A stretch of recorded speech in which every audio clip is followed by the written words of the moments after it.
अबे कौन है तू और ऊपर कैसे चढ़ा? अबे बोल रहा है नहीं बोल रहा, गूंगा है क्या? भैया वो। अरे क्या हुआ, क्यों शोर कर रहे हो? रुक। अरे पता नहीं उस्ताद, कोई बच्चा ऊपर बैठा हुआ है। क्या? नीचे उतार उसे। ठीक है उस्ताद। चल बे जल्दी नीचे उतर। उस्ताद ले आया। अरे हाँ भाई, कहाँ से बैठा है? हाँ उस्ताद, इतनी ऊंचाई पे बैठा हुआ था, अगर ये गिर जाता तो उसके माँ बाप हमारे सर होते। अबे कौन है तू? अबे बोलना। लगता उस्ताद ये ऐसे नहीं बोलेगा, इसके 2 चार्ट लगाना ही पड़ेंगे। रुको। अबे वो बच्चे को मार मत।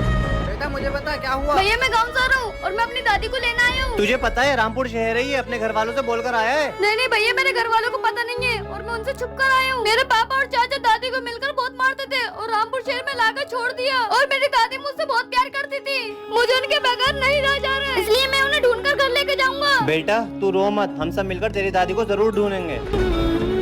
गाइस वीडियो को लाइक करें और कमेंट बॉक्स में आई लव दादी जरूर लिखें।